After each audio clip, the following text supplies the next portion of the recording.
তুমি ঠিকই বলেছো, আঙ্গুল তাহলে বাঁকা করতেই হবে। লাগা। বাবা বাবা বাবা বাবা বাবা আমাকে মেরো না।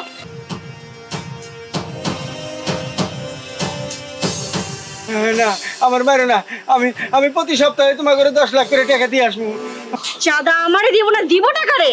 দাদা ওই একরাম চৌধুরীর নাতিন এখন দায়িত্ব নিছে, প্রতি মাসে 50 লক্ষ টাকা করে চাঁদা।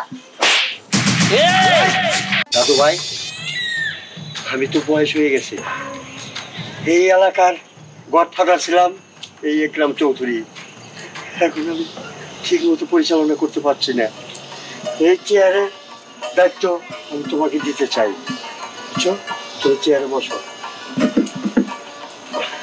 বুঝছো, আজ থেকে আমার অস্ত্র তোমাকে আমি দিলাম।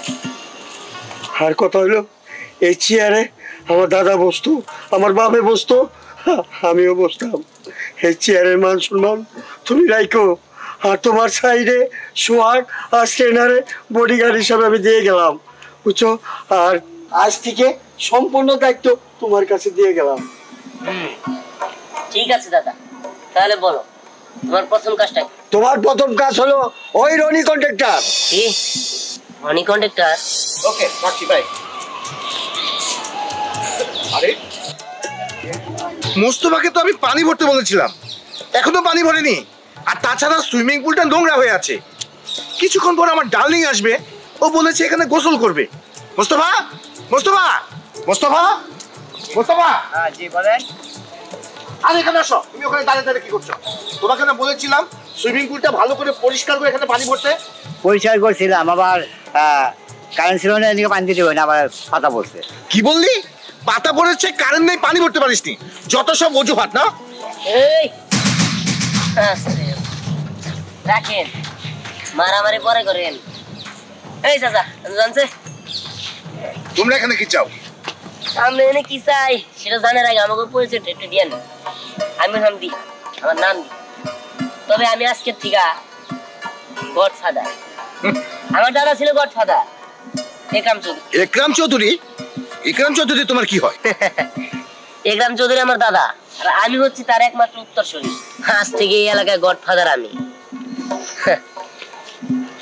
গত 2 মাস যাবত আপনি একরাম চৌধুরীকে কোনো টাকা দিচ্ছেন না, মানে চাঁদা।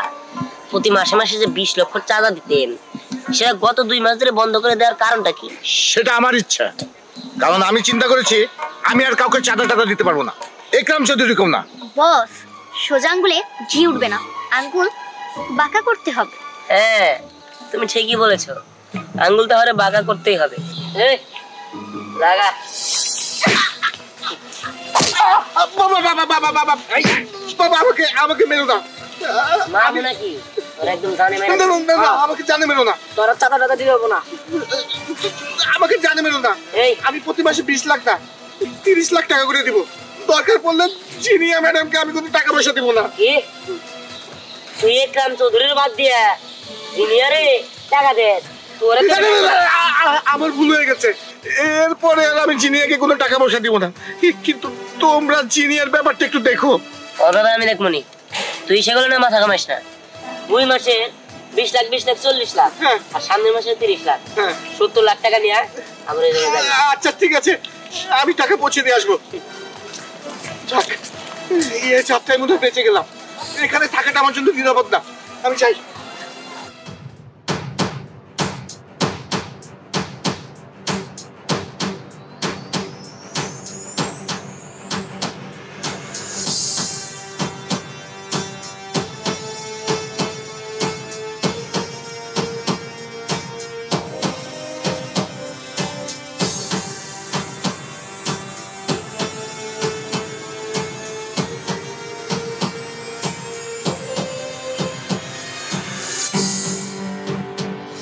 কি বললি? ওই রনি বিলে আমার চাঁদা দিব না মানে? হ্যাঁ ম্যাডাম, সাইটে গেছিলাম, ডাইরেক্ট না করতে ওই জায়গা থেকে ফিরে আইছি। চাঁদা আমারে দিব না, দিব টাকা রে। দাদা ওই একরাম চৌধুরীর নাতিন এখন দায়িত্ব নিছে, গডফাদারের ক্যাডার। হ্যাঁ ম্যাডাম, নাম দিহান, আপনাও ভালোই চলে। কে এই দিহান? আমি এই দিহানকে দেখতে চাই। আমি আমি সেই দিহান।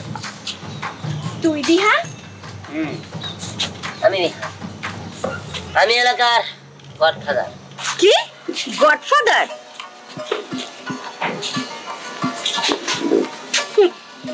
সেই দিনকার পিচ্ছি, আজকে বলতেছিস গডফাদার না? গডফাদার।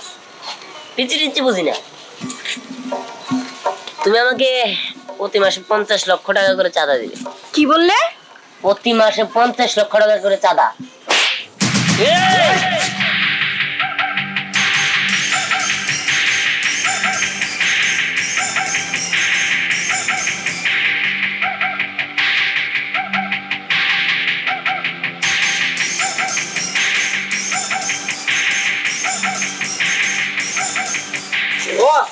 আপনি গেলে একবার হুকুম দেন, ওরে আমি সাথে দিই।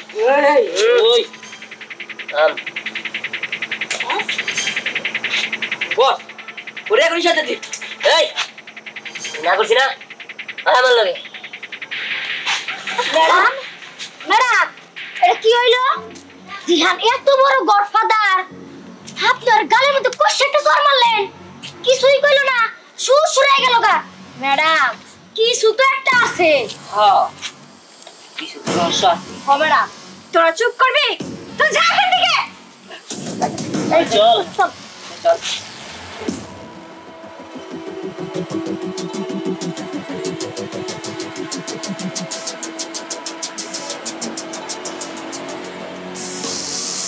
একরাম, তুই আমার জীবনটাকে ছাড়খাড় করে দিছস। তোরে তো আমি ছাড়বো না। কি বললি? একটা মেয়ের হাতে থাপড় খেয়েছে আমার বলে ফিরে আসছস?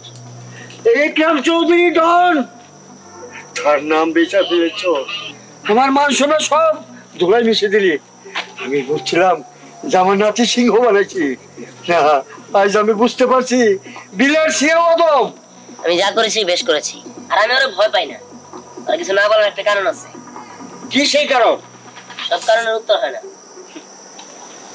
জিনিয়া, তোর জন্য আমার সন্তান হারাইছি। হ্যাঁ, আমি আর প্রতিশোধ নিব, আর প্রতিশোধ নিব আমি।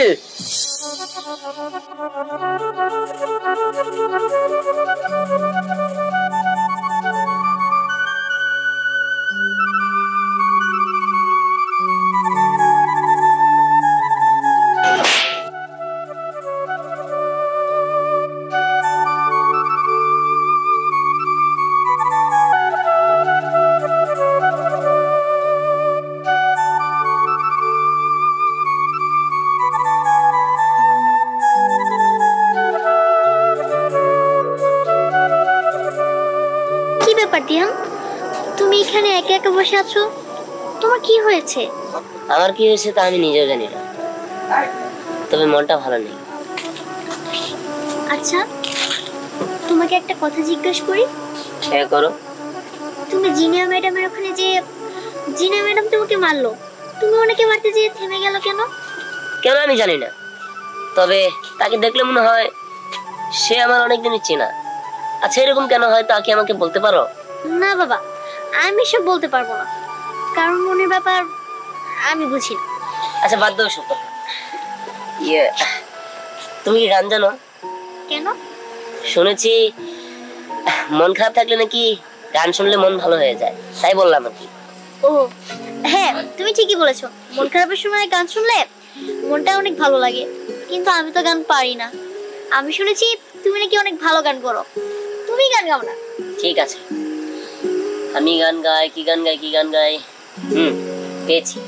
মায়ের মতো আপন কেহ নাই রে, মায়ের মতো আপন কেহ নাই, মা জননী নাই রে যাহার, ত্রিভুবনে তার কেউ নাই রে, মায়ের মতো আপন কেউ নাই রে, মায়ের মতো আপন কেহ নাই।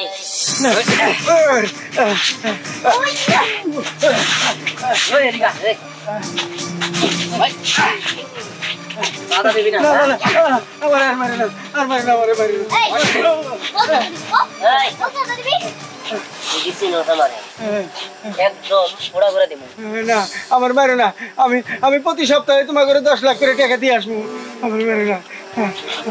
লাইনে আইছো যদি না ভাই না বাবা বাবা বাবা আমি দিয়ে আসবো, আমি দিয়ে আসবো, আমি যাই।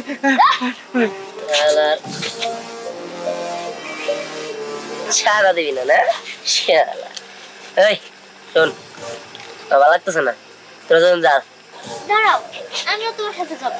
এই যাইতে বলি না আমার ভালো লাগতেছে না যা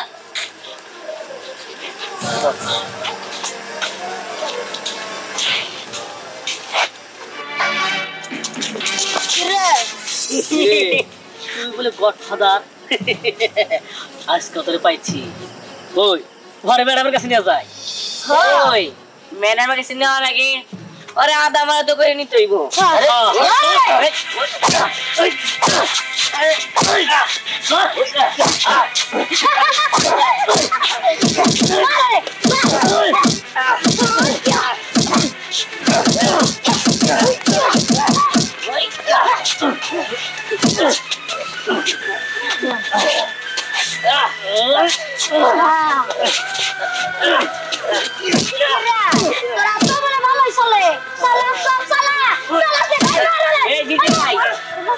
কত মানবো পেছনের আর কষ্ট দিতে চাই না একদম ফুটা করে দাও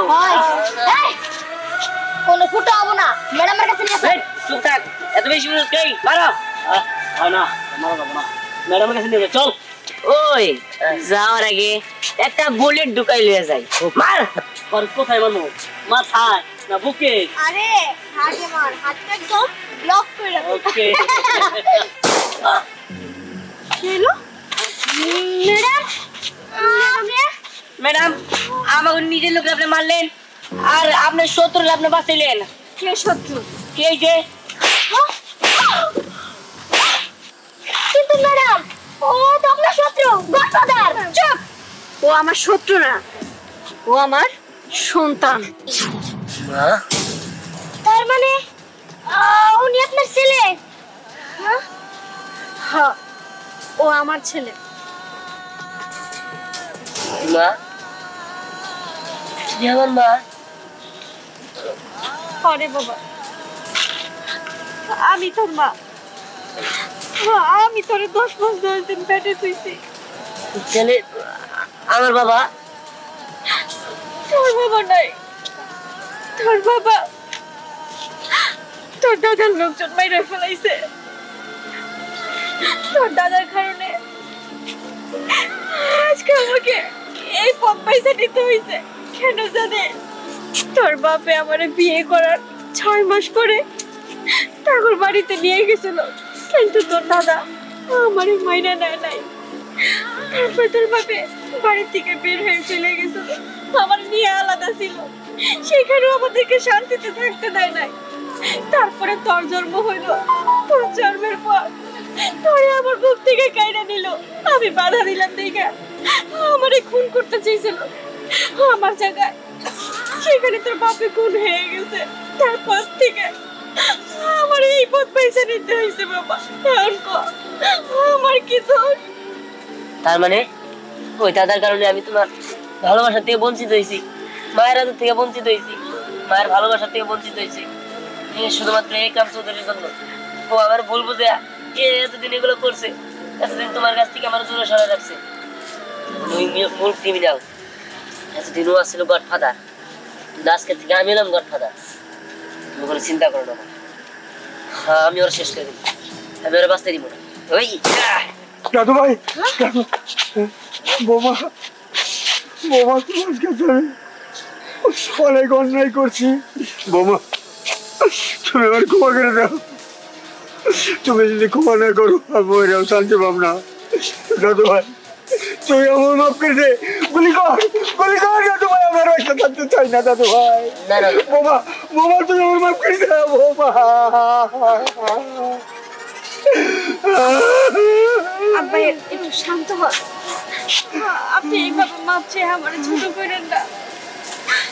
আমি তো আপনার সন্তানের মতোই, আপনি ছাড়া তো আমার আর কেউ নাই।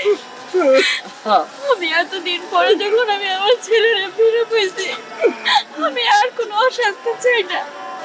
আমার বুকের পানি আমার বুকে থাকবো। হ্যাঁ ম্যাডাম, আপনি ওনাদের ক্ষমা করে দেন। আমরা সুখে শান্তিতে থাকবো আজকে থেকে। আর সবাই আজকে থেকে এই কাজটা আমরা ছেড়ে দিলাম।